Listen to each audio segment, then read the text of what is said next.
Tanmaxxing. Tanmaxxing. Well, tanmaxxing. And have you heard of tanmaxxing? I've definitely been tanmaxxing this summer. The deadliest form of skin cancer. It breaks my heart that some people are actually tanning intentionally. Right now on your phone, there is a trend called tanmaxxing. A deep, golden tan. A lyric on screen. A drink at sunset. Millions of people are chasing the exact same shade of brown skin this summer, as if on cue. But the real answer for why is far stranger than a trend cycle. Your desire to be tan, or to admire someone who is, was built over hundreds of thousands of years, long before phones, before cameras, before anyone had a word for status. You think this is new? It is not. Skin has always been a message. Before language, before clothing, before anything you would recognize as culture, skin was already telling other humans something. Your body evolved to read it instantly, without training, the way you flinch before you decide to flinch. So when you scroll past a golden tan today and feel a small pull toward it, you are not being shallow. You are running software that is older than the wheel.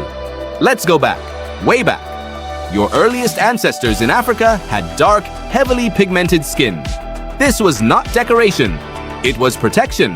High levels of melanin shielded their bodies from intense ultraviolet radiation near the equator, preventing the kind of DNA damage that leads to skin cancer and, more urgently for evolution, damage to a critical nutrient called folate. Folate is essential for healthy cell division and reproduction. Lose too much of it, and pregnancies fail. So dark skin near the equator was not a preference. It was survival, encoded directly into reproduction itself. The anthropologist Nina Jablonski spent decades mapping this relationship between skin color and geography, and her research showed something elegant. As early humans migrated north, away from the equator, into regions with far less sun, something had to change. Less UV meant less natural vitamin D production, since vitamin D synthesis depends on sunlight hitting skin. Populations with lighter skin absorbed more of that limited UV, made more vitamin D, and avoided deficiencies that weaken bones and immune systems. Jablonski's work showed that skin color across the globe is essentially a map of ancient sunlight, written onto the human body over tens of thousands of years. So skin tone was never random. It was a slow negotiation between two threats: too much sun and too little. Here is where it gets stranger. For most of recorded history, being pale was the goal, not being tan. Think about that for a second. In ancient Rome, in medieval Europe, in imperial China, pale skin signaled something specific. You did not work outdoors. You were not a farmer, a laborer, a servant exposed to the elements all day. Wealthy women in these societies used powders, parasols, and even mildly toxic lead-based creams to stay as white as possible. Tan skin meant labor. Pale skin meant leisure. Status flowed toward whoever's body proved they did not have to work under the sun. Then, in the 20th century, the entire signal flipped. As industrial societies moved indoors, into offices and factories, something changed about who got sun exposure and who did not.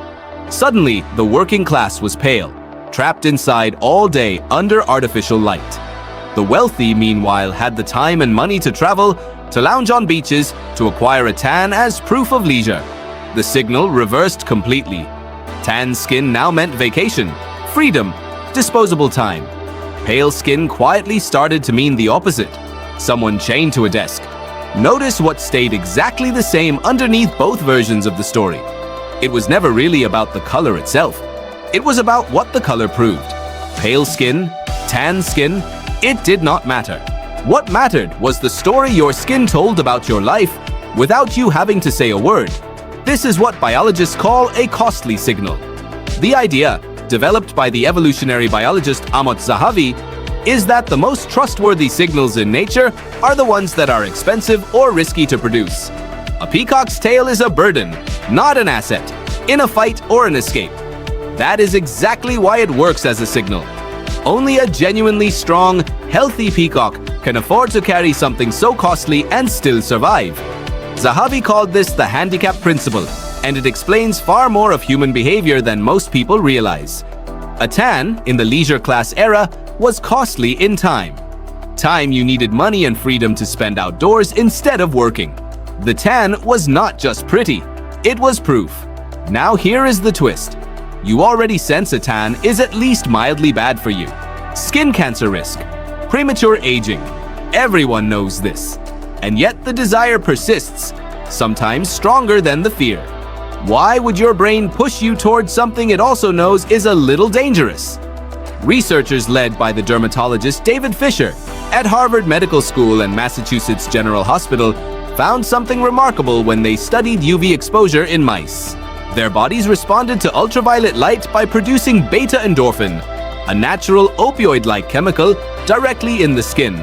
Over repeated exposure, the mice began showing signs of mild physical dependence, similar in structure to how bodies respond to opioids. When researchers blocked the opioid receptors, the mice showed withdrawal-like symptoms. Sun exposure was not just changing how the body looked, it was changing how the body felt, chemically, in real time. Separately, the dermatologist Stephen Feldman studied human tanning behavior directly and found that a subset of frequent tanners showed patterns consistent with behavioral addiction. Continuing despite knowing the risks, feeling relaxed or even euphoric during exposure, and experiencing something like restlessness without it.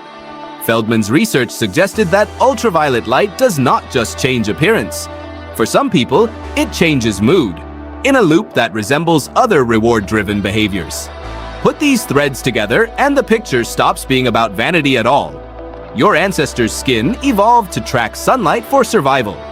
Later generations turned sunlight exposure into a costly, visible proof of leisure and status. And underneath all of it, your body may respond to UV light with an actual chemical reward, a small hit of feeling good, layered on top of the social reward of looking good. 3 separate systems, stacked on top of each other, all pointing the same direction. No wonder the pull feels so strong. So think again about that video on your phone. The golden light. The lyric drop timed perfectly to a sun-drenched shot. It looks like a fashion moment. It is actually 3 overlapping instincts firing at once.